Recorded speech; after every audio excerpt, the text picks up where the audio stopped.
For the latest in strategic affairs, subscribe to our YouTube channel. Click the bell icon for updates.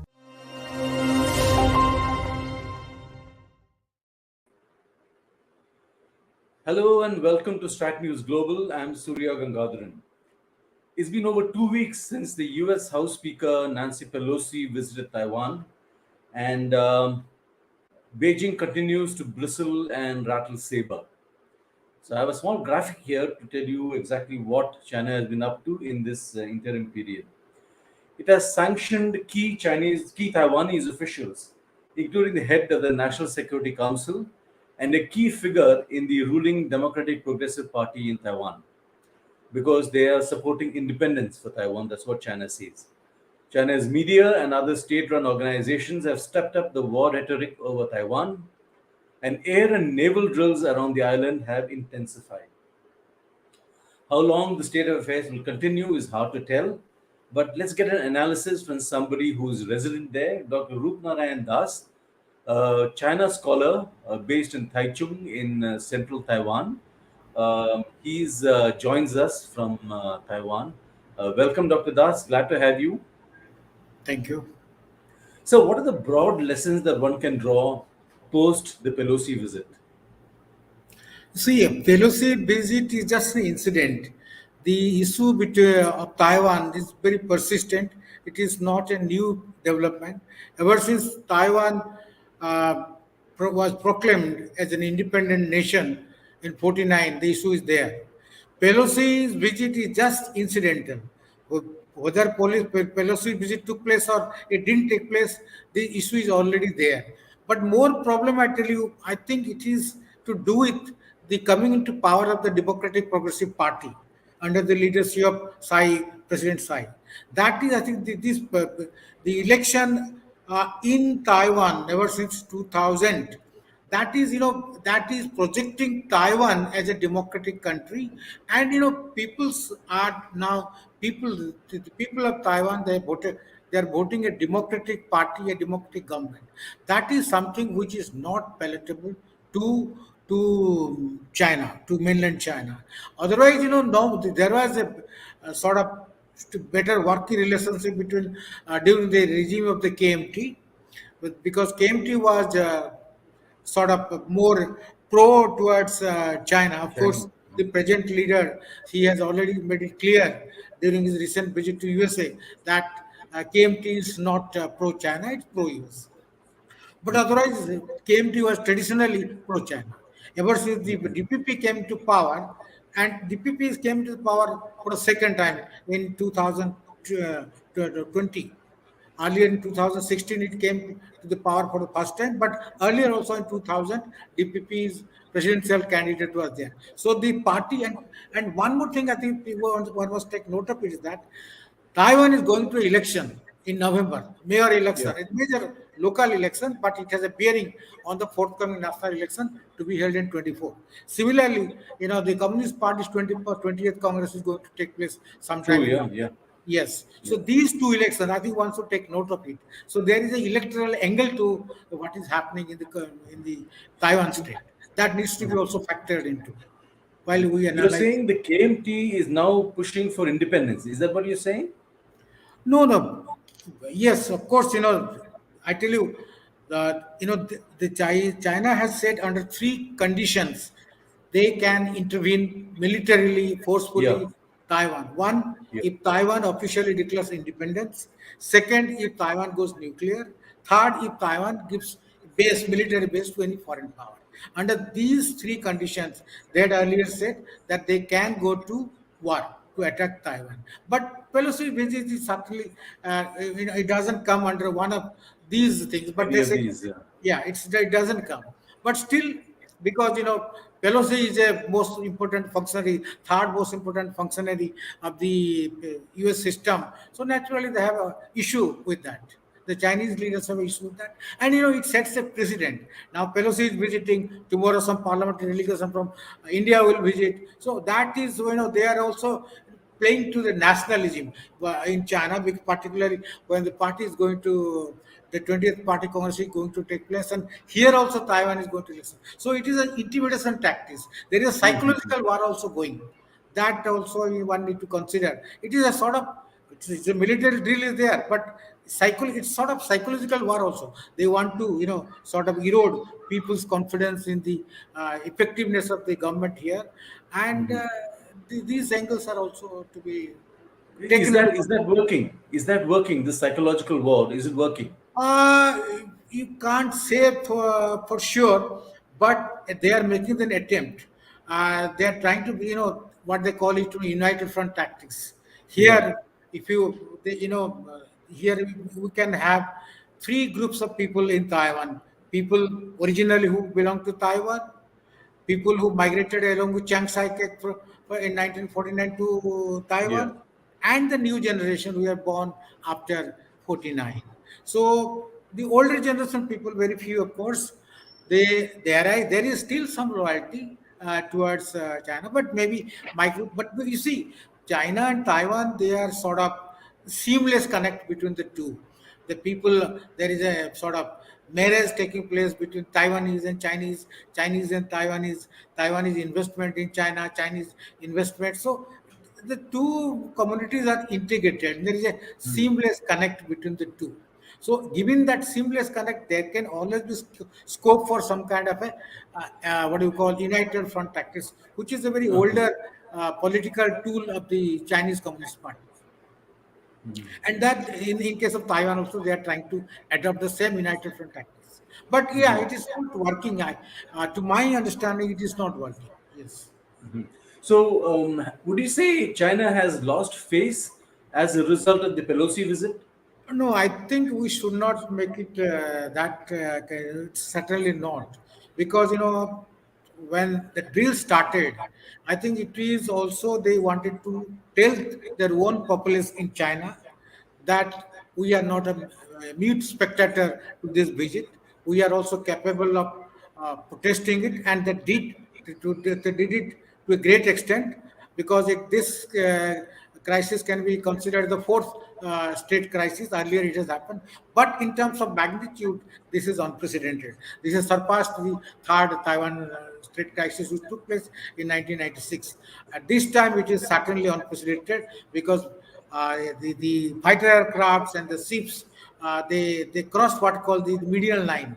This is not like we have LSC, line of actual control, Yeah. in India-China border. Similarly, this time the ships and the fighter aircraft, the aircrafts crossed into ADIZ, the area identification zone, and similarly the ships also crossed the median line. So this was unprecedented. So, you mentioned earlier that there is this key party congress for Xi Jinping, where he hopes to get elected for a third term. In that sense, does Taiwan pose a challenge in the run up to that party congress? I think you may be knowing, perhaps they have also issued a new white paper on Taiwan. They had been issuing a white paper on Taiwan. This time, this is, one thing is clear. They say, as I told you earlier, under three conditions they can intervene in Yeah. Taiwan. But this time it looks like they won't mind going to apply force for taking possession of Taiwan. So that was, and unlike earlier leaders, Xi Jinping, I think he's very, what do you call, uh, made up his mind to recover, to take over Taiwan during his leadership. So that is, but and more, I think people say there are people who are following the development. Some say by 27, some say by 1935, and some say by 1949, because they will become completing a century of the communist rule. So there are different kind of interpretation, but it is, what I say that what I'll call is this. It's a non-negotiable position. Taiwan issue, to my mind, is a non-negotiable position. I think they are almost reaching the threshold of negotiation, which is very difficult. And under the given circumstances, to my mind, I think what is existing in the Taiwan in the strait is called dynamic equilibrium. I mean, this equilibrium is not static, but this can be described as dynamic equilibrium. So I think for the. I think the best thing will be the status quo to continue, which is of course it's a. I mean, we can aspire for that, but certainly things are not within our control. So we did that is. But yes, I also am convinced that two sides, rather three sides, will restrain. Taiwan is restraining, and even the China could have also. This was an opportunity. Pelosi visit was an occasion and opportunity. They could have. They have already sort of surrounded the state from six sides, and they Yeah. could have also, if they wanted, they could have sort of. I mean, made further advances, but that was difficult because in that case, perhaps USA would not have set idle already. The Ronald Reagan, the carrier is already there in the Pacific. It was nearby, so I think both sides are restraining. So also, more so in the Taiwanese side, they can also strike, but they have restrained. Yeah, yeah. So when we look at the U.S. Commitment to Taiwan, has the Pelosi visit kind of cast in stone the U.S. commitment to Taiwan that they will defend Taiwan in the event of I think invasion? I need to bring it to your I think information. After the Taiwan Relations Act in 1949, in Yeah. recent years the U.S. Congress also passed some very significant legislations which has a bearing on the Pelosi's visit. I will refer to in 2018, Taiwan Travel Act was passed unanimously by U.S. Congress and signed into law by U.S. President Donald Trump. Okay, this is called Taiwan Travel Act, which Yeah. enables the exchange of delegations at the highest level between the two sides, USA and Taiwan. And recently also, another act was passed in 2020. It's called Taiwan Allies International Protection and Enhancement Initiative Act. So this act was passed because there was China was attempting to take away many of the diplomatic allies of the Taiwan from Taiwan side to the Chinese side. So this act Mm-hmm. enables U.S. government to take initiative to prevent those kind of initiative taken uh, by China. Because now right now I think we have only there are about 14 diplomatic allies with Taiwan. Early initially Yeah. it was about 18 or so. So one after another they started deserting under duress by the Chinese side. So these acts were passed. So these are the two three recent acts passed by the U.S. Congress, which enables this. Nobody is talking about this act which was passed by the USA. Nancy Pelosi's visit is also taking place under this act. Of course, but this Mm-hmm. act is only the domestic legislation passed by U.S. Congress. It has nothing to do with China. Yeah. Yeah. Yeah, that's interesting. But Um, one thing, China is not used to the democratic tradition in yeah. any democratic country Yeah, is they wouldn't fine. have understood it. Yes, yes, There is a nuance there they wouldn't have understood. yes. So you're living there, sir. I mean, I'm living what for since do April. Yeah. yeah? So what does the armed janta think of Yes, China? it's a Is very there a good question. fear that Yeah, they would yeah. invade? What I feel, they have a nonchalant attitude about this Hmm. thing. I this morning also I had a discussion with many of the local informed Taiwanese, and they were showing me a cartoon by some Swedish cartoonist. It is showing that how the Taiwanese side has simply taking photographs where the journalists are its title says they're warmongering, whereas Hmm. Chinese side simply taking photographs. So, but one thing, I think the Taiwanese side, they know it. uh, I mean, they are politically aroused. It's unlike in Hong Kong, they are sensitive, and which is also so. One can gaze from the victory of the Democratic Progressive Party. So they are independent minded, and but this they know that China is not immediately going to attack them. Yeah. And but it is unfortunate, but such a eventuality may happen. One can't rule it out. Yeah. So okay, they are buying time and the status quo is maintained, it's fine. I still feel the status quo is the best option, and otherwise, the consequences will be disastrous for not only for the two but for the region. And I don't foresee any kind of as I said earlier, it's a non-negotiable position, and there is some kind of a, as I said, a static, dynamic equilibrium is being maintained in the state. Interesting term. Now, the other Dynamic day, equilibrium, yeah. yeah. Now, the other day, the India's MEA came out with a statement on Taiwan and a lot of other bilateral issues relating to China. Um, some would see that statement as perhaps not strong enough in support of Taiwan. This is some of the comments I saw on social media. And others were saying, well, I mean, it's not that we are there to, there are so many other countries backing Taiwan. Why should we stick our necks out? Yeah, I So, think. what is the reaction there to Yeah, India's stance? yes. India's position is appreciated here. It is reported in the local media here. Taiwan is reported it, and the TECC, Taiwan Economic and Cultural Center in Delhi, they have also welcomed the statement. I think it is a fairly sensible statement. It is difficult to expect anything beyond that, given China is our neighbor and we have a unsettled border issue with China. And but I think it is a certainly. I may not. You may not agree with me if I call it a. It is not a bold statement, but it is certainly a sensible statement, and it is difficult to expect anything beyond this statement because it said that we are not only we're concerned about the situation in the state, but also they are concerned at the attempt to unilaterally change the status quo. That is something significant.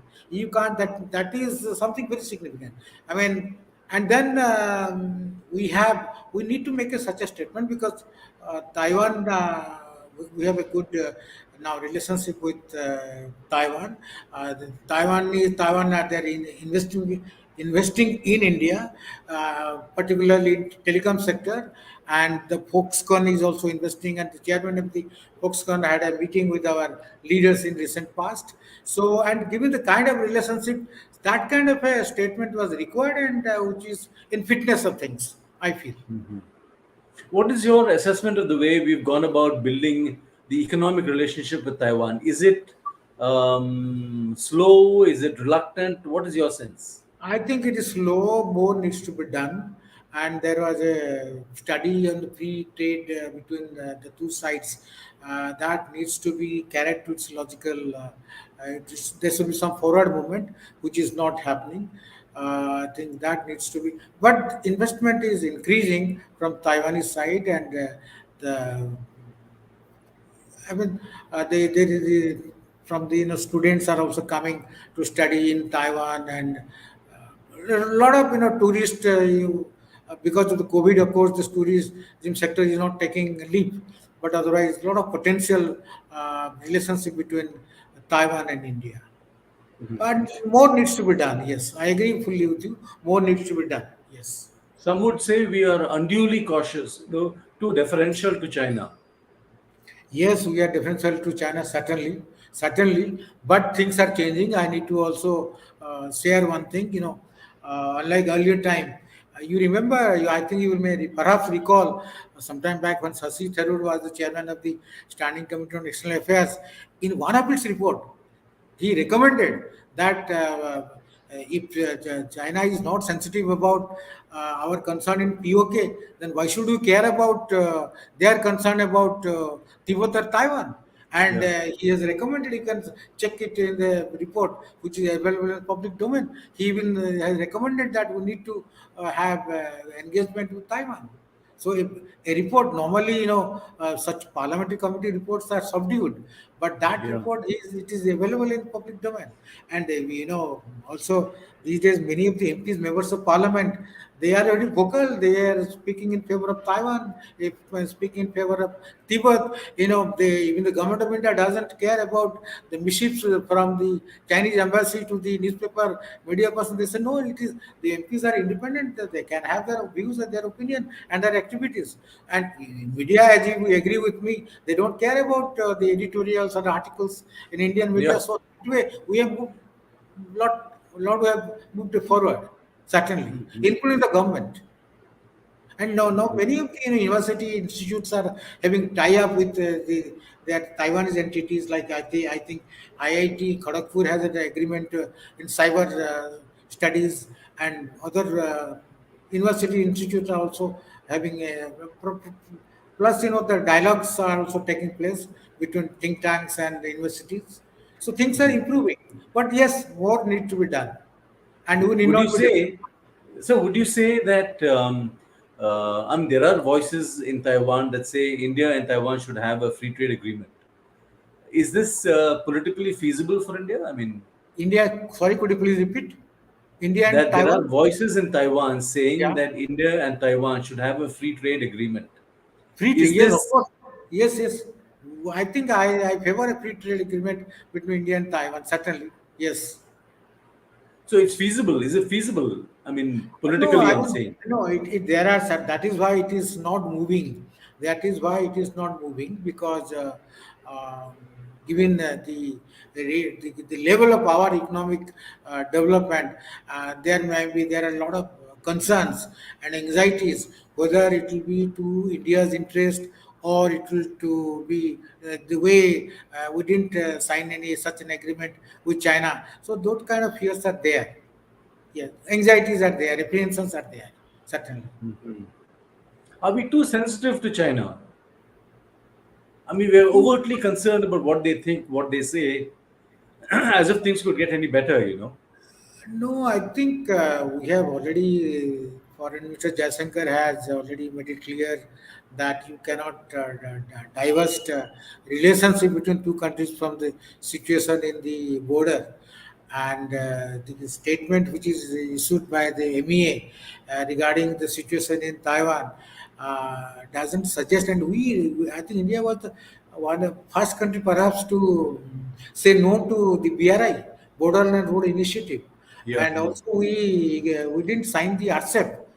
So and China very much wanted it. So the way that They did.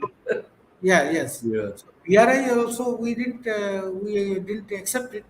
So I think we are things are changing. I think, and moreover, you can't expect. We one should not expect a much more bolder initiative than what has we have done so far. And also remember, we also banned the apps, the Chinese apps. So these are Yeah. certain bold initiatives, certainly.